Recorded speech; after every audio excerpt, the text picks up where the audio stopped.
Hi everyone, I'm Saleha and joining me tonight are Basim, Mikhail and Viv. Today we are chatting about LGBTQIA plus awareness and acceptance in the multicultural communities. Do you know what LGBTQIA plus stands for? This is a question I was asked by one of my guests. It is lesbian, gay, bisexual, transgender, intersex, queer, and asexual. Right, Basu? That's correct. Before we start, I wanted to let you know that this episode discusses verbal abuse, physical and sexual assault. If you need support, please reach out to your local services in your country. And in Australia, you can reach out to Beyond Blue on 1300 224 636 or the Rainbow Door on 1-800-729-367 or speak to someone you trust. If you are in immediate danger, please call 000.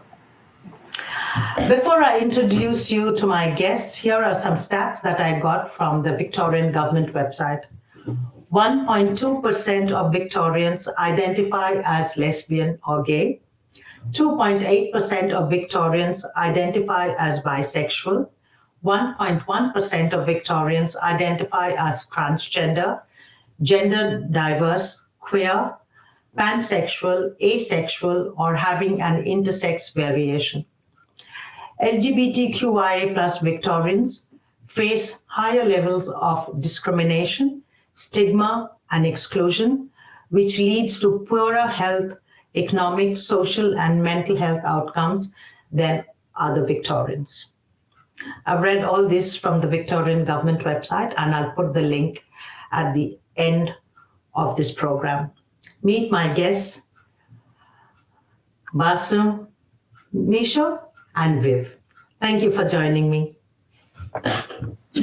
Thanks for having us. And I will say that is people that identify as counted in those figures. There are many more that probably aren't ready to be identified, and those figures would be a lot more accurate if the LGBTQIA plus community was considered in the census. We were taken out in the previous census, and there's a big push for us to be in there.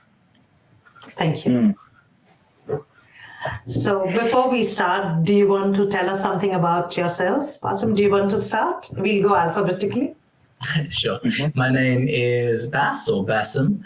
I am the founder of Queer Arabs Australia.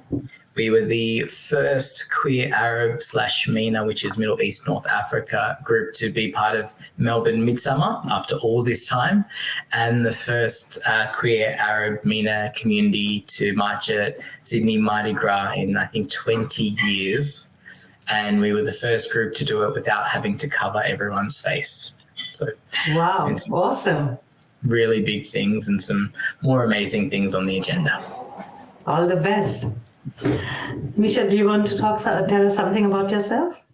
Yeah, I am an Arabic interpreter and I work in the health field, and I come from a Syrian background, and I actually work with Basim at Queer Arabs Australia to kind of bring the vision forward and make it happen. And I'm part of Queer Arabs Australia as organizer and founder of Ziara, our social support group in Arabic for queer Arabs by queer Arabs in Arabic, which is a first in Australia. And I'm very passionate about language justice and making things accessible for people through linguistic diversity and also cultural barriers. So that's kind of the things that drive me and are the passions that I have. Thank you. Viv, we have a connection. We do. Namaste. Namaste. I'm a recent migrant from India. I've been in Vietnam for 8 months now, so I'm very fresh to Australia, but I lived in New Zealand for 14 years. And I also was the first ethnic migrant to run as co-chair and chair of the Wellington Pride Festival in New Zealand. championed a few things leading to a current international human rights case, which you can Google online about it, or I can send you more details around that, considering TWThis in particular, which is around trans folks really in generic. So I'm involved in that case at the moment. But yeah, my passion is to be as visible as possible for ethnic communities and for brown and black indigenous folks. So wherever I try to assert my presence in white spaces as much as I can as well. Thank you, Viv. So question for all of you.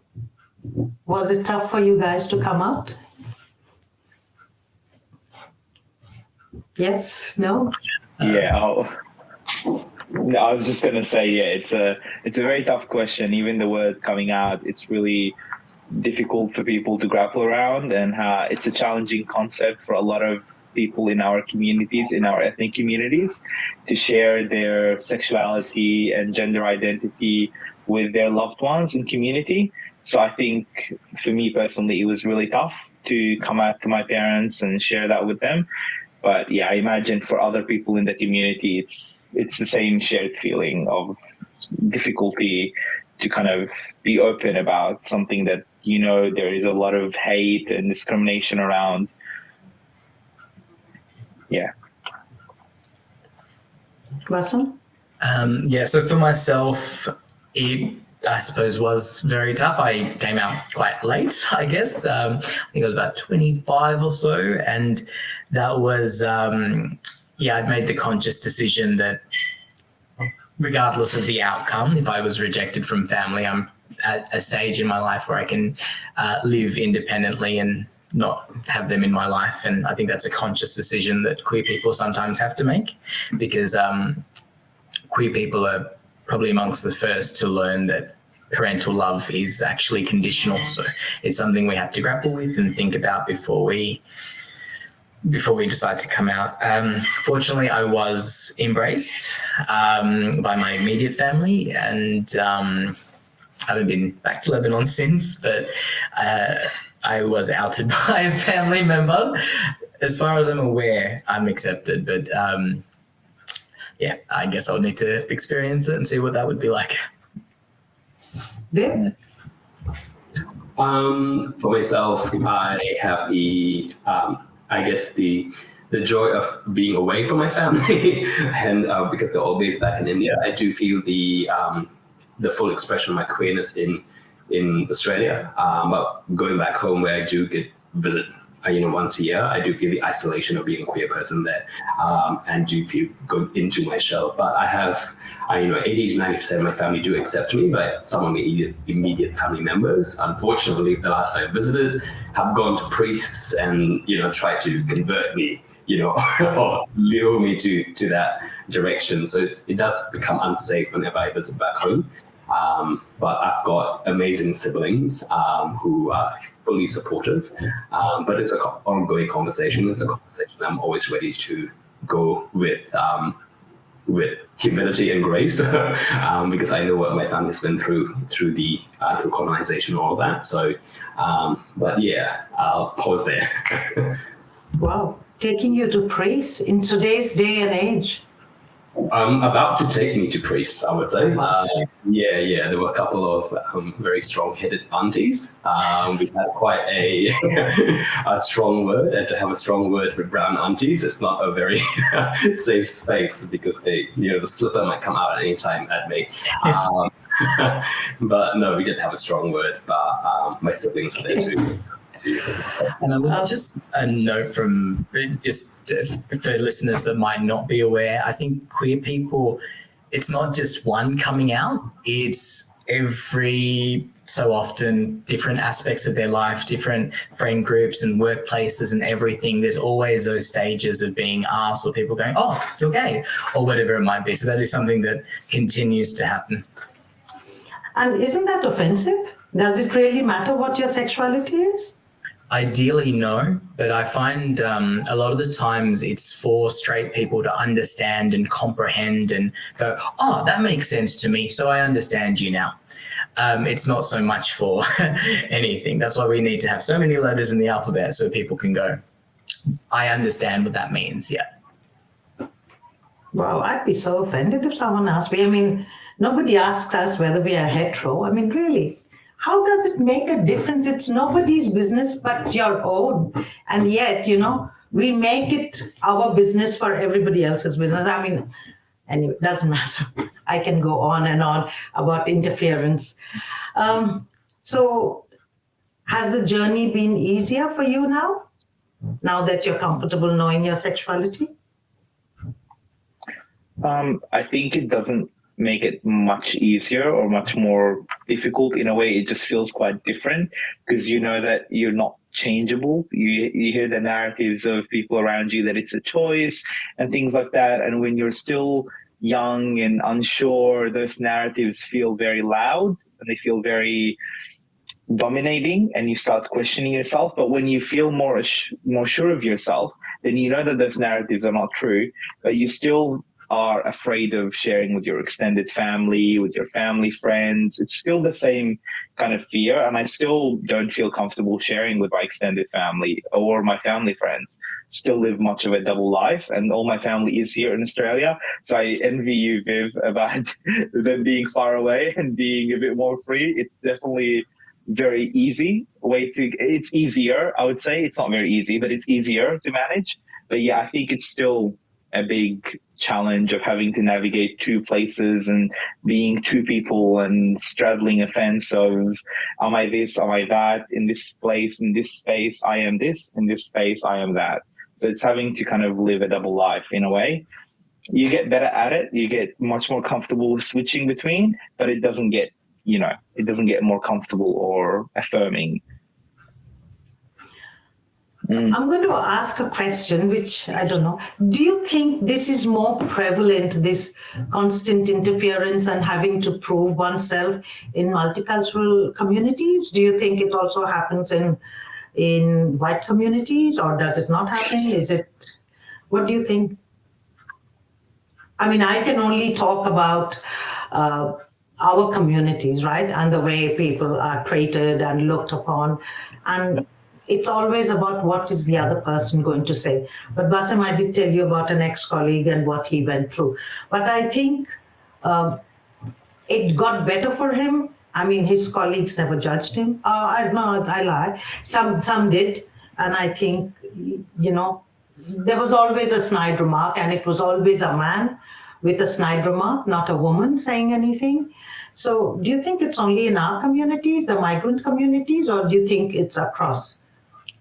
It's definitely across. It's definitely across. It is across.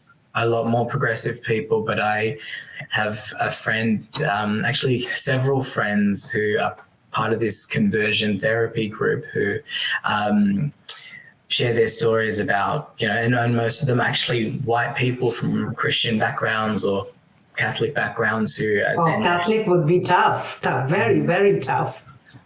There's a lot that happens in every community, and I think that's something that we generally use some dark humor and say there's only one thing that all religions can agree upon, and that's the hatred of gay people. So, it is again dark humor. But it's also laughing, but it's offensive, isn't it? Yeah.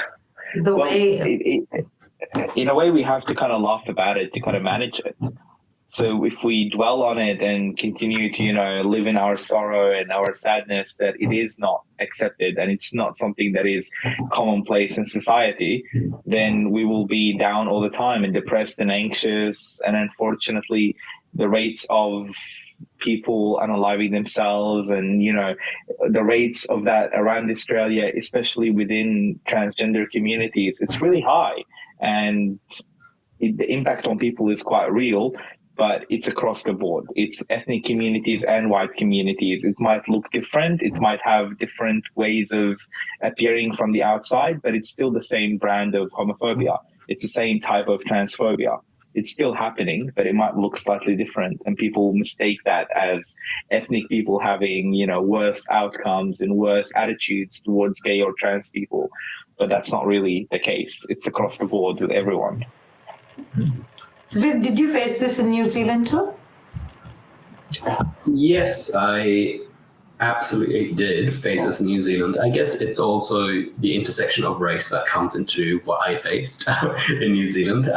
I do recall, being the first queer migrant who came to a leadership position. The very first instance was racism that was brought into the board.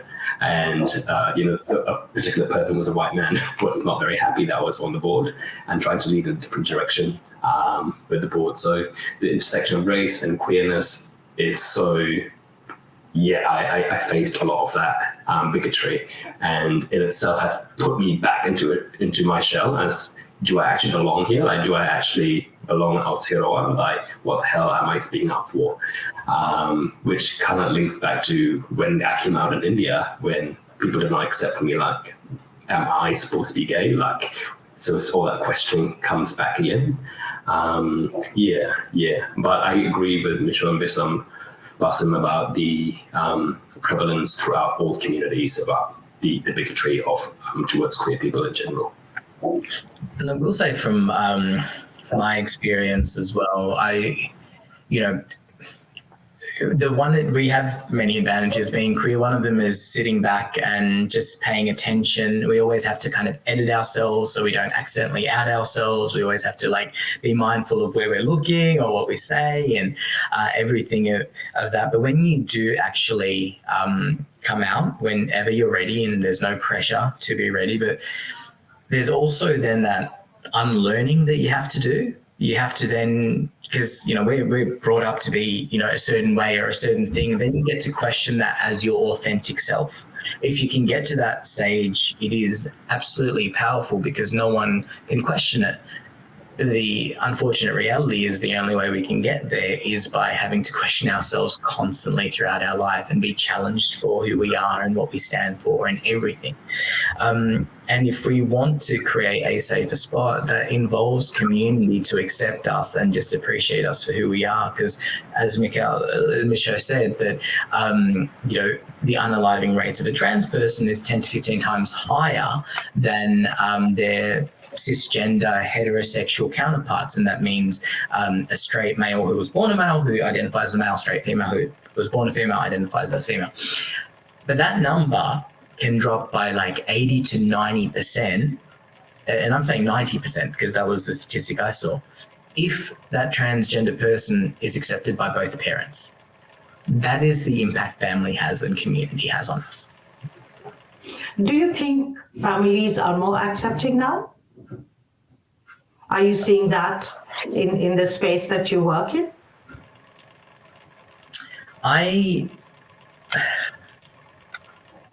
It's hard to say. It is very hard to say because even though people are more accepting and understanding, a lot of the times people are more accepting and understanding if it's not their kids, if it's not their family, if it's not everything, as soon as you bring that in. And just today, actually, I was speaking with a colleague who has a child who is South Asian. They are under 18 and their parents found out they were queer and they've been taken off social media. They are not allowed to engage with anyone, not allowed to go over to anyone because they think it is a phase that they will grow out of. And the sad reality is he's not going to go out of it. You can't. And you can't. It's not something that he's doing it intentionally. I understand, yeah. But he will remember the situation he's in and the family put him in, and I hope one day that he is accepted and embraced, and then that becomes something that the parents have to realize they did to that child.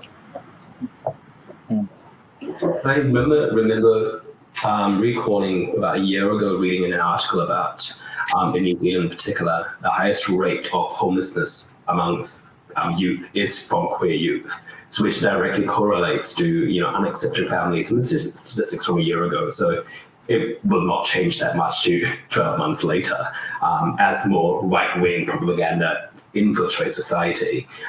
So I do agree that unfortunately that statistic is still deplorable, and it's still the highest statistic for homelessness is amongst people like us and in youth in particular. While you're It's talking, really- I'm thinking Peter Buttigieg he may just be a nominee for the presidential elections this year for the states. Do you think things will change then when we have a high-profile gay person leading a country, or even becoming a vice president or something? I mean, he's apparently very, very famous. Who was this? Sorry, I missed that. Who was Peter that? Buttigieg, the Oh, yeah. So, yeah. yeah. I think the challenge with queer identities and people, they still need to follow party lines. And Penny Wong famously voted against same-sex marriage. Yeah. So Yeah. we need to really break down that it's not just a queer person, it is what they're actually hoping to do, achieve, and plan for. I do know that Biden and Kamala were the first ever vice president and president to have officiated a same-sex marriage or civil union. And they're very pro-LGBTI, but they are very pro-genocide. And that is something that we have to acknowledge and realize. There needs to be a well-rounded leader. Yeah. And just to comment on that, Saliha, having a person in a position of leadership who is from the queer community or identifies as a person from the queer community rarely ever impacts, in my opinion, the opinions of the general population in a way. From my experience, I don't think my parents would be more accepting if the Prime Minister of Australia was gay. Like in a way, I don't think that having a person up there. There's no correlation.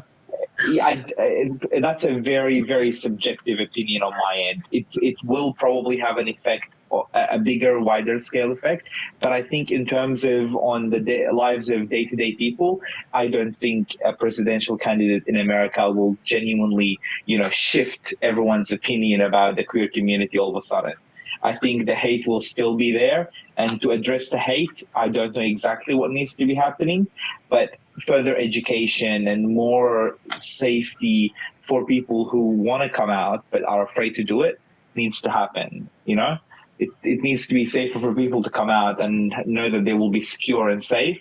And then they can come out, and then they can start the process of communities having members coming out and saying, hey, we're queer, we're here. And that's how it begins. We don't need a prime minister to tell us that being gay is okay. I think we need to do it ourselves. Hopefully when you guys get to our age, you will change the world, because it takes generations, isn't it, for change to happen. It will never happen. It's only now. I look at it, and I was thinking the other day, one of my mother's cousins, I'm sure he was gay, and people, all our relatives treated him so badly, except my mother. So, he would come and spend all his Saturday afternoons and Sundays with us, cook for us, sing songs, this, that. He sang songs and taught my girls dancing. He was awesome.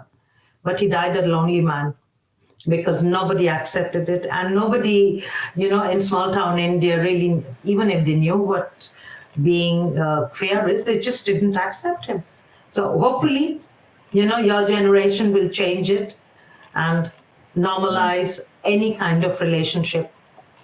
So I think self-acceptance is paramount, and yes, if we get to that level, it's amazing. Community support is also great, but I will say I almost disagree with Misho in the sense that visibility is also really important, and seeing a queer leader, seeing queer anywhere is always really important, because it might not make the biggest difference to some communities and groups, but it does make it to others. And I always think visibility is important. So I don't mean this question to come out in a very unfeeling way, but I will ask, were you ever discriminated at school, at home, workplace, in the community when accessing government services? And if you were, how did you cope? Because I know in America, there was a lady, this was on ABC News a few years ago, she would not serve a particular person because he was gay and he was getting married. And she was like, my faith does not allow me to serve you. And this must have been going back for 10 years ago, because I was driving to work when I heard this news and I was like, oh my God, supposed to be the most powerful country in the world and so regressive. So, And she won that case. yep. Mm-hmm. So there you go.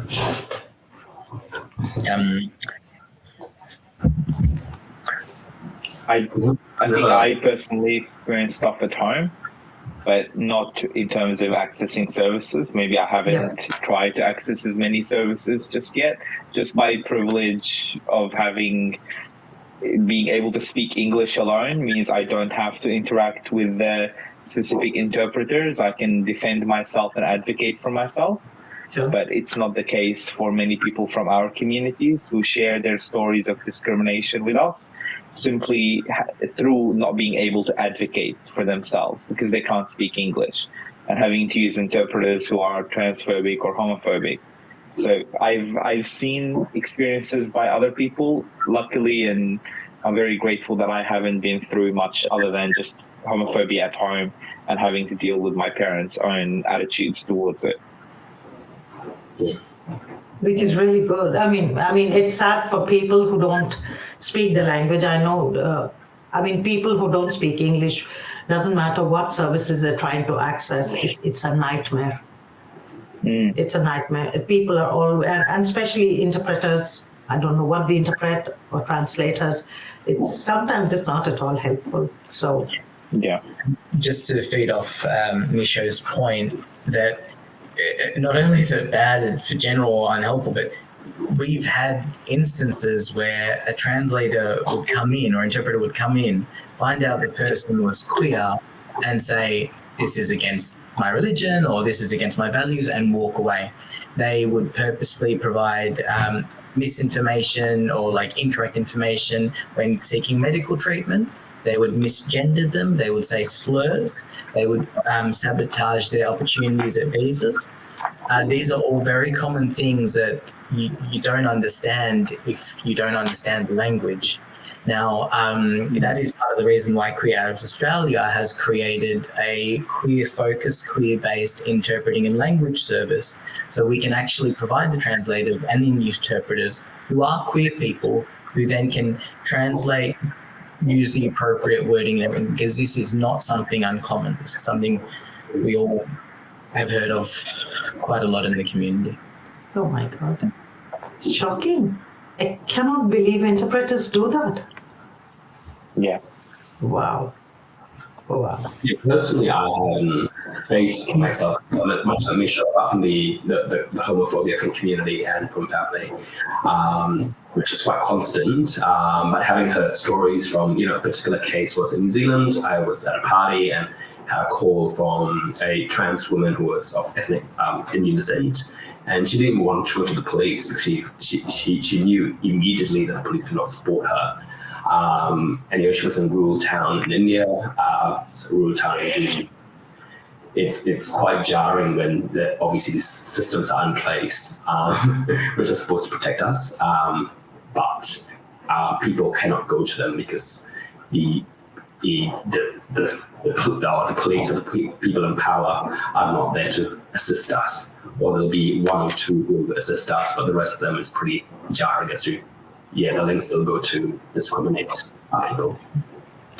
And I personally have faced a lot myself because I again wasn't out for a while, so I used to hear people openly discussing what their thoughts about queer people are, what their views about queer people are, and I had to kind of just sit there and listen, and that is something that people need to be aware of. You never know who in your life is part of the community, so really be conscious of what you say and how you say it, because there are people listening and they could be close family members. I've been walking down the street with my partner and then we get called the F word, but our version of F word, which is not one that I want to say here. And we also, I get a lot of messages on Instagram or social media. Really? Yeah. So it could People be troll you. all the time. But why? It's none of their business though. People like inserting themselves into things, and that becomes a challenge, and I have to be, the front of that, and I make sure it's deleted and not visible for other community members to see, because all the time, like, you know, for example, you know, queer people supporting Palestine is like chickens supporting KFC, or calling me whatever, calling our community whatever. I just make sure that that's not shown. And in terms of discrimination and stuff, that is still so evident. We have a member of our community, and there are several who are refugees or asylum seekers because of this reason, or their community. But there's someone that has had to hide away from their family because they've been receiving death threats from family members because they have transitioned and they are able to identify as who they are. They've had to hide away from that because of who they are, and they want to live their authentic self. It's not to make anyone angry, it's to make themselves happy. And I think that's something that people need to realize. So what you say to young people, I don't know what young people would be, I would think 16, 17, who come out and want to talk to you, what would you say to them? Because you obviously don't want them to be locked up and everything taken away from them. How do you make the journey comfortable for them? One is, of course, parents accepting. But if parents are not accepting, there's also the community. You know, we all know about the numerous uncles and aunts that we have in a community, whether it's in the Indian community that Viv and I belong to, or it is, you know, the Middle Eastern community that you both belong to. It's the same. Those well-wishing uncle and aunts are the deaths of all of us, isn't it? I'm one of those, I suppose. But I mean, if it is not my business, I will not poke my head into it because it's got nothing to do with me. Well, I think people of colour, we're from families and communities where they always poke their heads in, and they always want to know. They just, and I think Viv, Micho, would resonate deeply with me as well as other queer people when I say chosen family. That's what we get as queer people, because we always usually face a lot of rejection or fear of coming out or judgment or criticism or rejection. So there's a lot of times where our family, our really close friends, the community that we build and develop, and that then becomes our chosen family. So we get to be our authentic self, and we are embraced for who we are, not having to conform or face judgment or critique. Maybe get some shade or a read or two, but it is embracing for the most part. And that's not something that we have everywhere. But when we find it, I think a lot of straight people would be envious of that, being able to be themselves truly, deeply, and just be accepted for whatever that is. That's not something that's everywhere. We've had to do that because we understand what it's like when we aren't given that opportunity. Mm.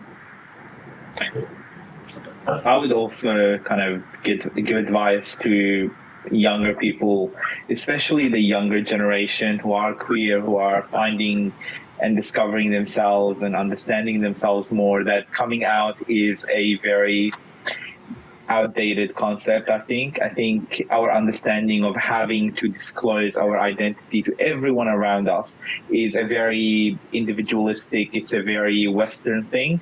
In our communities, sometimes it is safer for you not to share it with your family. And I would say be considerate of your safety as number one. Don't share it with someone you know will affect your safety. You might end up homeless or will actually hurt you. So I would say you don't have to share it. You just find your chosen family, like Bassem said.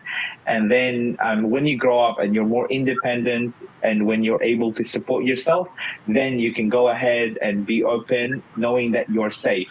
But don't do something that will harm you or put you at risk if you are someone who's young. You can reach out. There are many support services out there, but I would say coming out is not necessary. It's a very Western thing to do.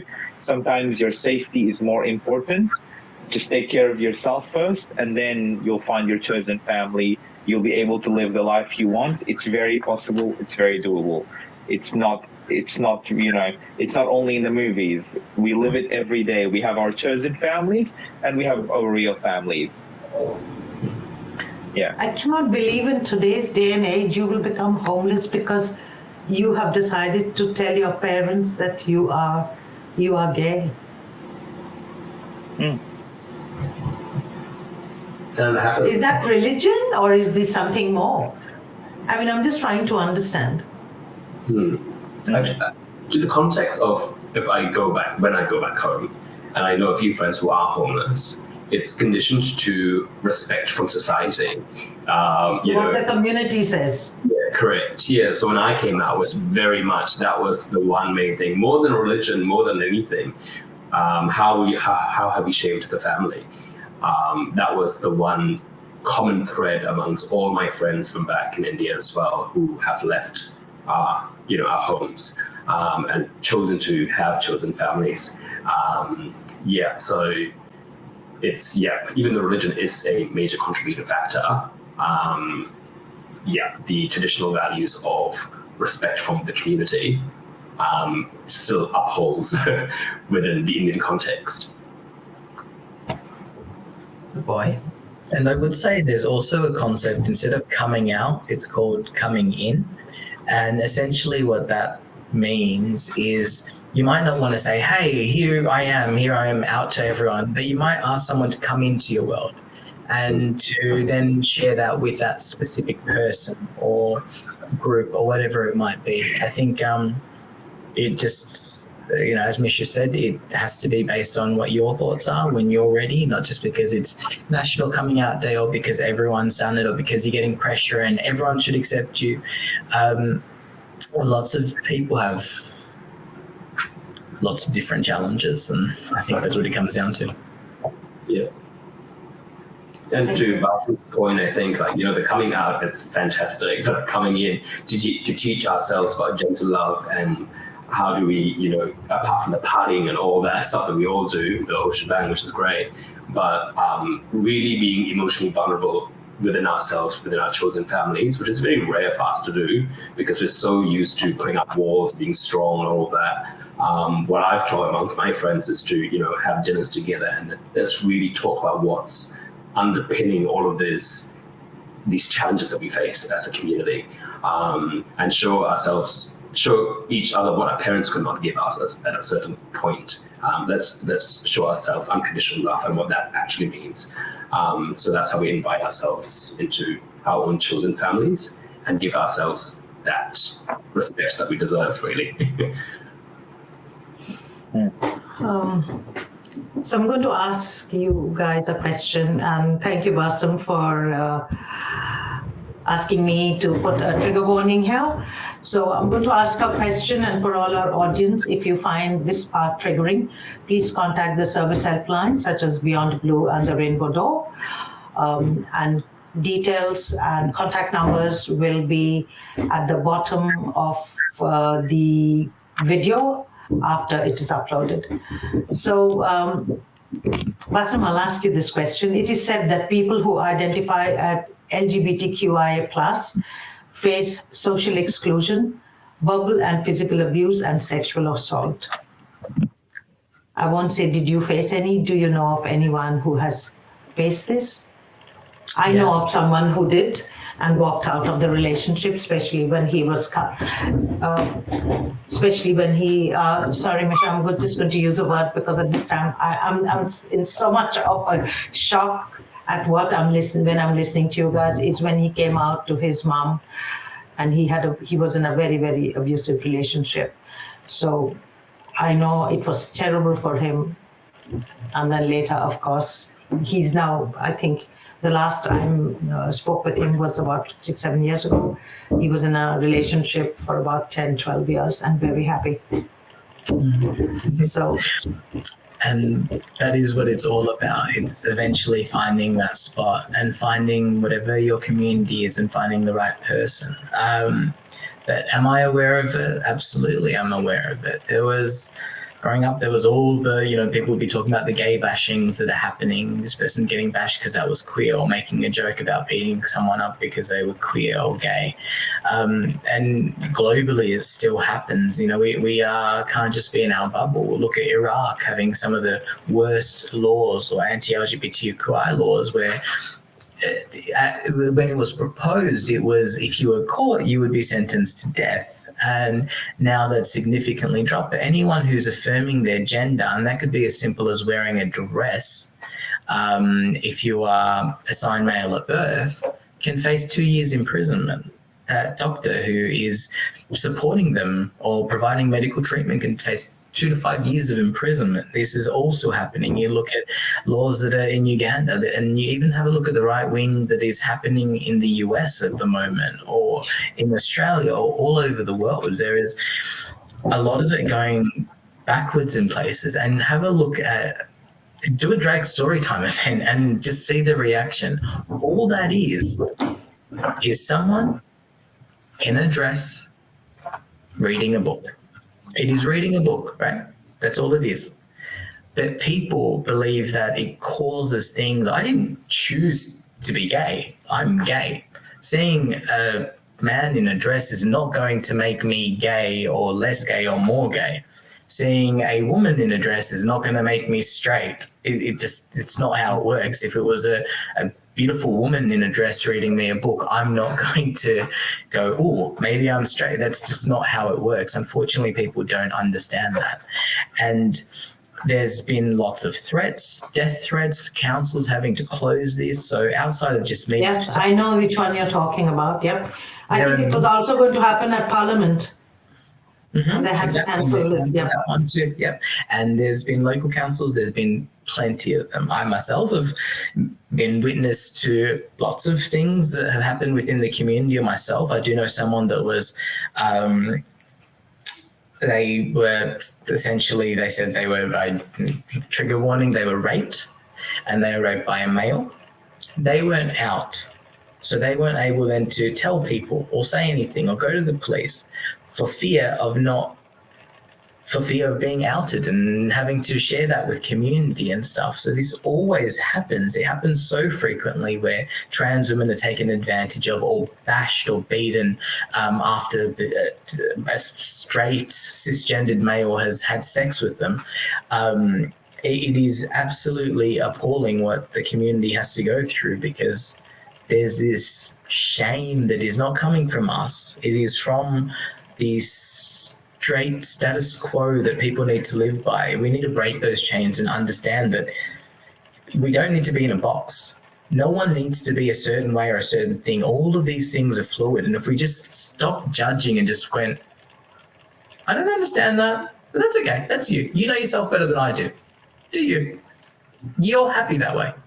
If we just focus more on that, it would make the biggest difference, not just for ourselves and our own happiness, but the kids and the elders and for everyone that just gets to be themselves.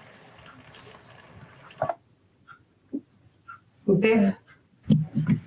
I agree with what Basma said. I would like also to point every time the difference when I go out in male clothing, what is male clothing, and when I gender affirm myself, I go out in dresses and all that. The misogyny that I face because I choose to affirm myself through dressing is so it's a stark difference between the two, because I would face more bigotry towards when I affirm the way through dressing. So it's key to understand that misogyny is prevalent when it comes to bigotry in how we operate as a society as well. Can I share a story on that? For Halloween, I live in a suburb called South Yarra, and on Chapel Street, which is a very queer-friendly, there's lots of gay things that happen. There's a club called Poof Doof, which is a big gay club that happens on a Saturday night, and it was their Halloween event. So people were dressing up, and I had this, don't ask me how I have it, but I had this French maid outfit. I'm like, all right, I'm going to wear this to Poof Doof. And I was actually consciously like, all right, maybe I'll Uber it. Maybe I'll take a tram. Maybe I'll do this. And I don't live too far from it.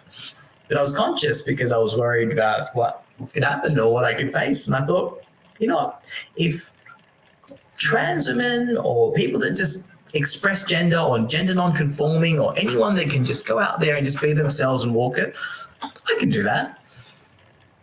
And within 50 meters, I started getting a comment And I had about, maybe like 4, 5, 6 comments. I had people screaming out from cars, calling me names, saying all these different things.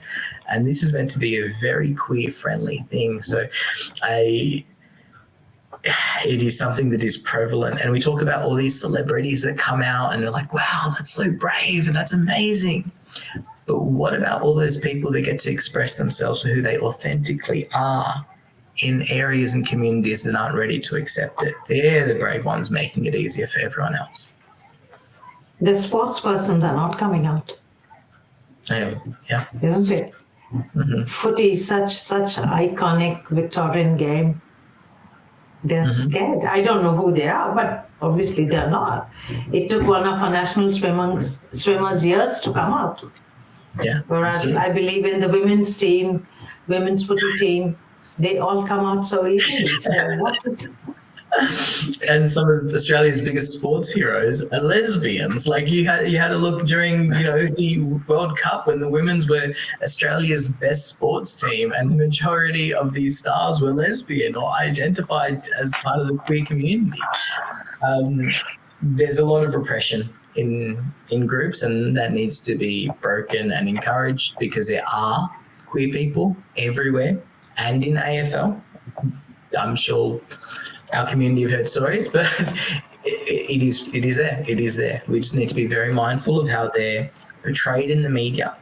We might have to be mindful of how they're spoken at games, what it is like in the local footy clubs or sporting clubs. And that can't be from the queer people, because we're not out there. It needs to be from allies. The progressive movements happen when the most marginalised speak up and fight out, but it can only progress when there's allies and strong support. We don't have the numbers, don't have the visibility and the strength and the resources and the community and the network and the reach that straight people do. So please, allies, make sure you support whatever communities you're passionate about. Yeah, and I would just want to comment about having a lot of famous people who are either in the closet or who are, openly from the queer community. There's a lot of cognitive dissonance among our communities, our ethnic communities, where they're aware that gay people exist, they're aware that there are queer people everywhere, and they see them on the TV, but they just ignore the fact that they're queer, and they just, focus on the sport in a way.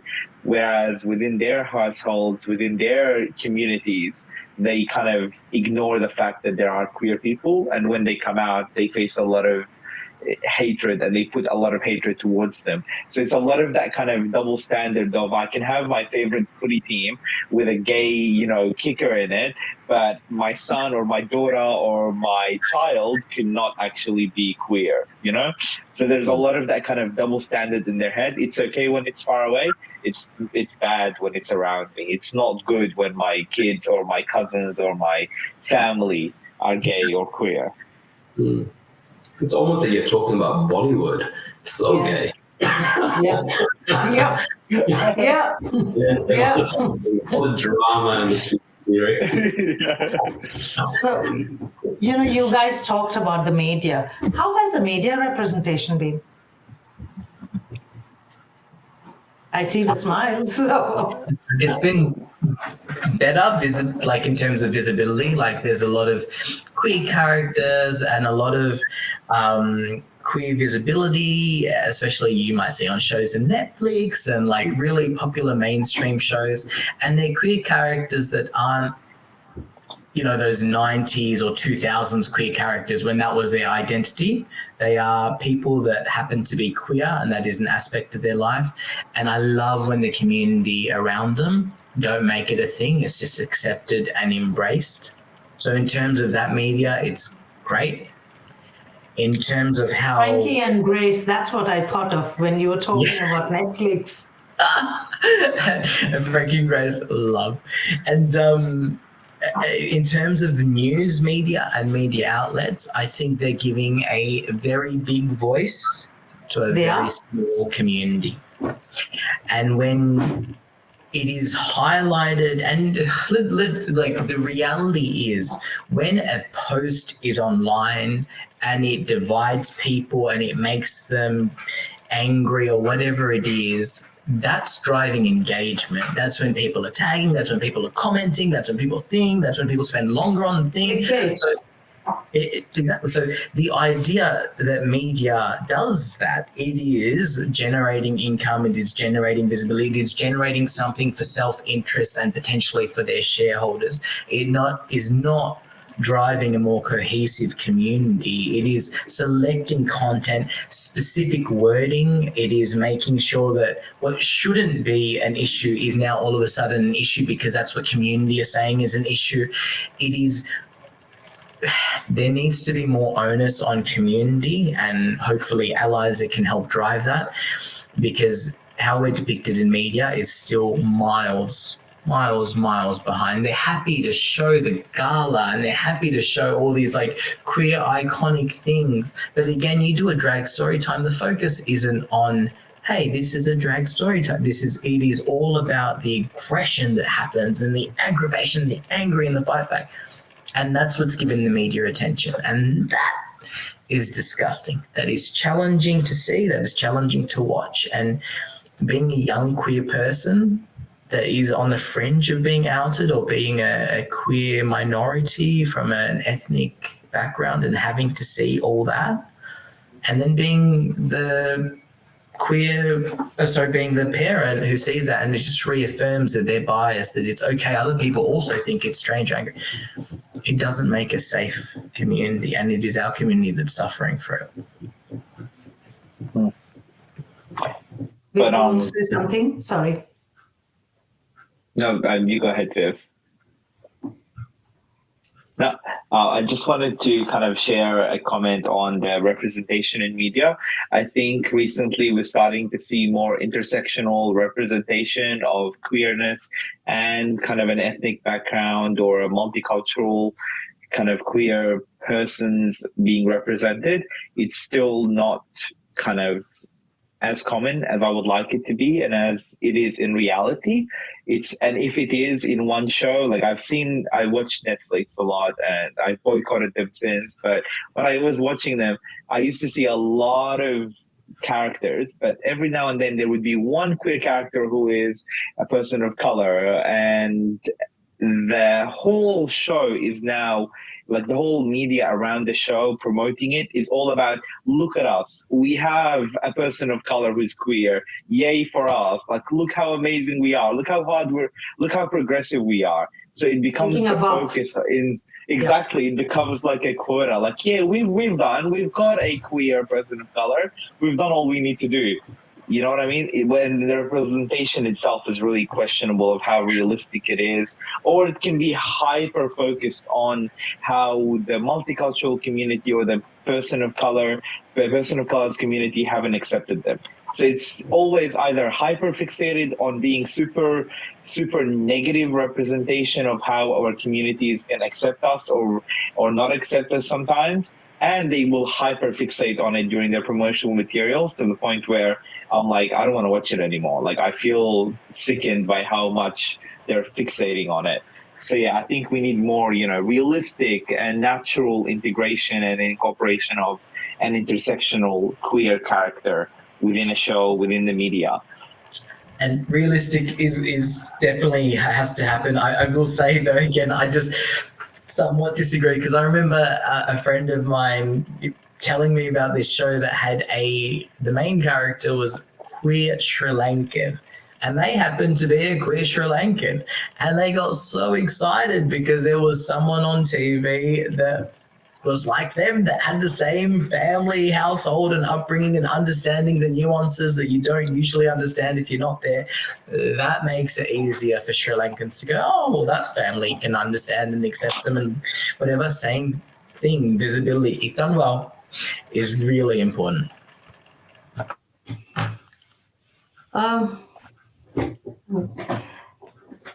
Do you have any highlights that you can share that shaped who you are today? I can go. Good.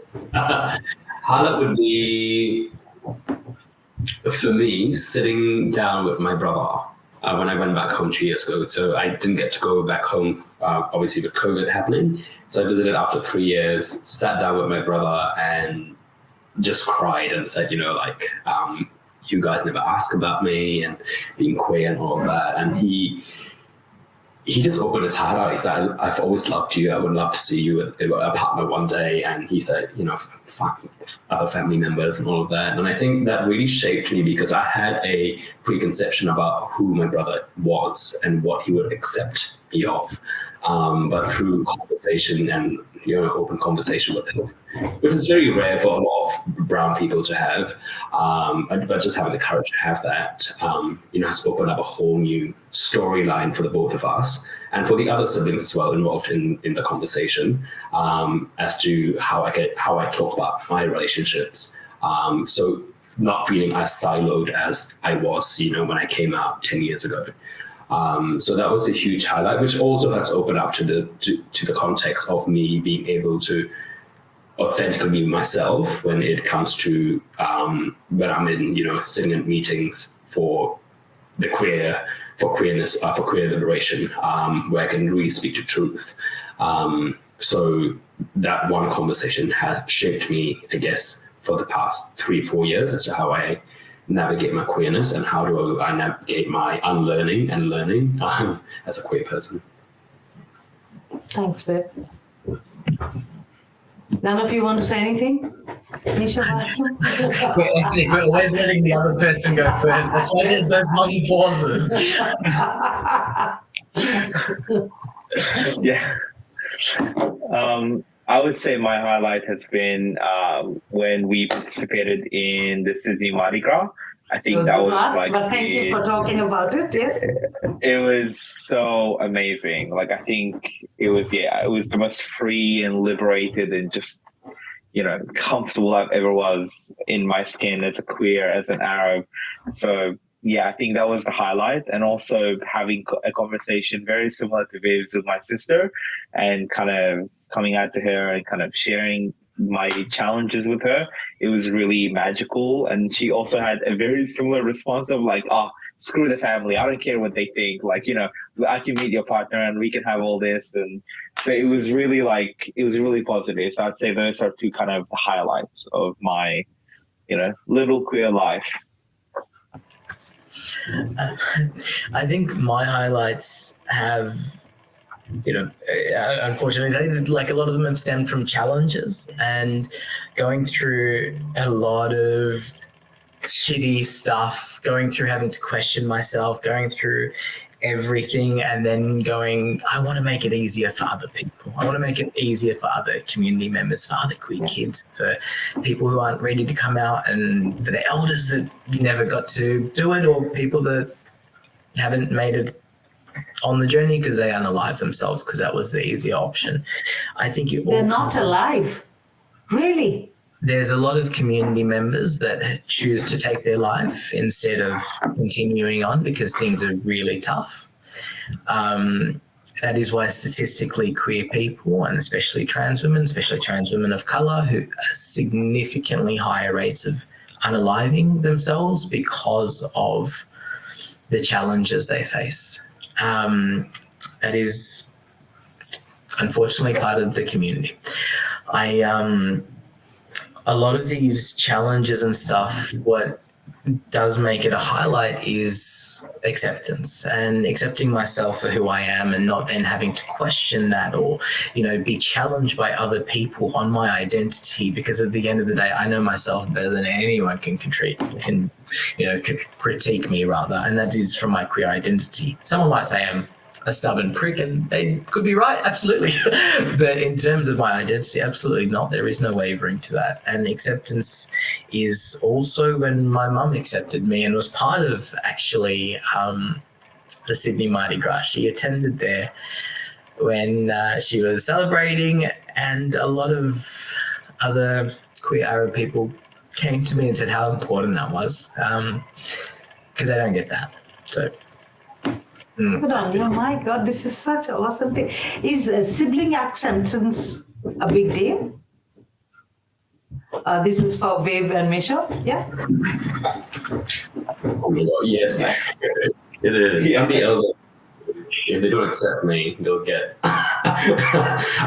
Yeah, no, it's amazing. I love my siblings a lot. We've been through a lot together.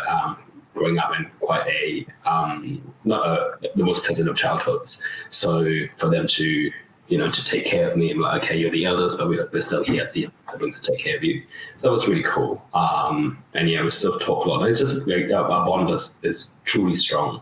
And I love the new additions to the family, like my sister-in-law, who's been so fortunate with my elder brother who's not as accepting. She just tells him off. She's like, you need to just chill out and just, have a focus on the unconditional love that you need to focus on. So the new additions to the family has been amazing because they tell my very stubborn brothers off.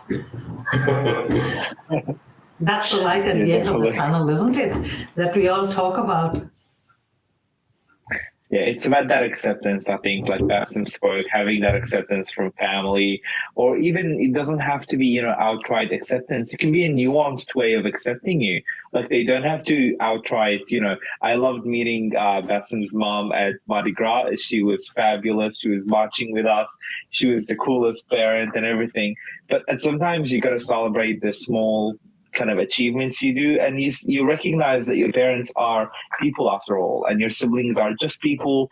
They are growing, they're going through life for the first time like you, so they are on the journey, and you gotta support them like they support you, and show them that it is doable to change, and kind of celebrate with them the achievements and the changes they make in their attitude.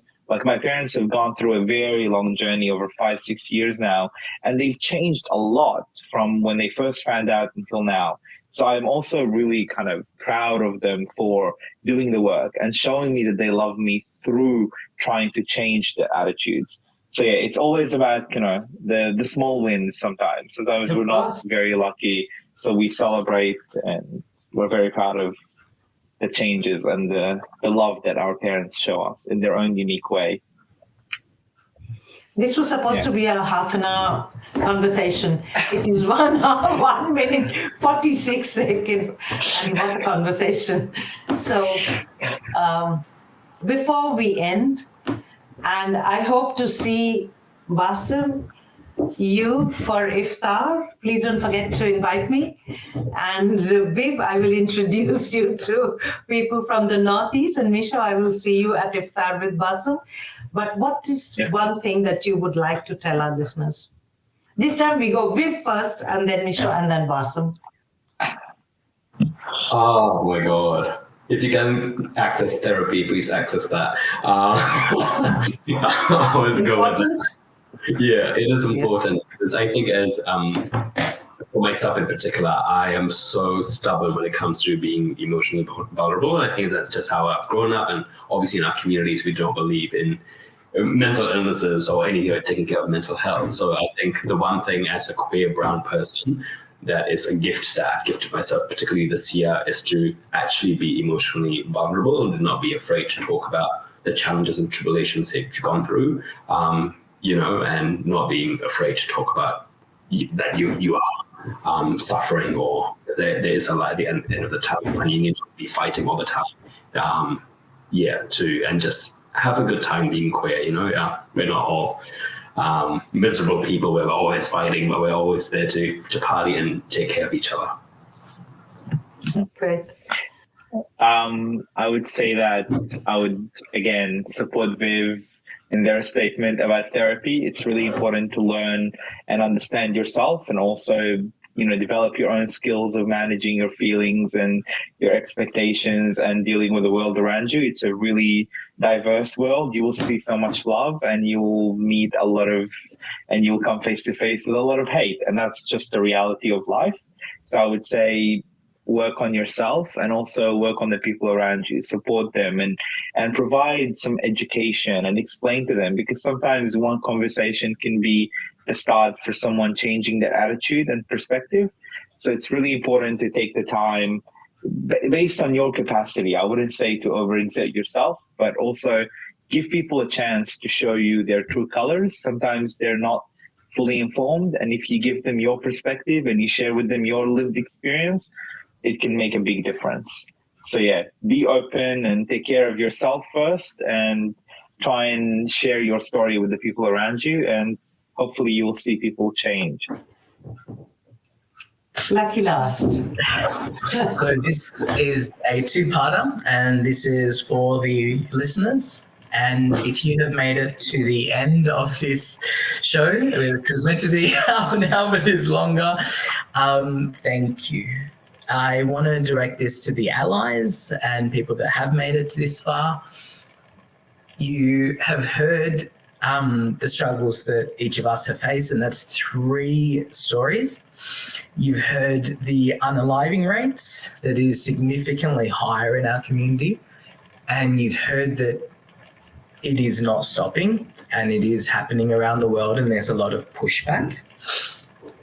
And you've heard how important acceptance is. So even if you don't really understand it, please do what you can to accept whoever, show support where you can, maybe say a nice comment in front of people about a queer character. And don't troll you.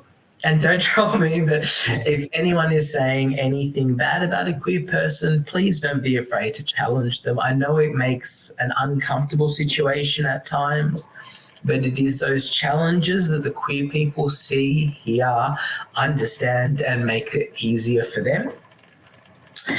I would also say, if you are a young queer person who is listening to this, there is nothing wrong with you. Sometimes society doesn't get it right. Sometimes parents don't get it right. Sometimes they're still learning and they make their mistakes, but that's not on you to fix. That's just something that you have to go through, and it will get better. Inshallah. Inshallah, and find your community, because that has helped me a lot. And just accept yourself for your perfect little being, because that's what it's about. Thank you.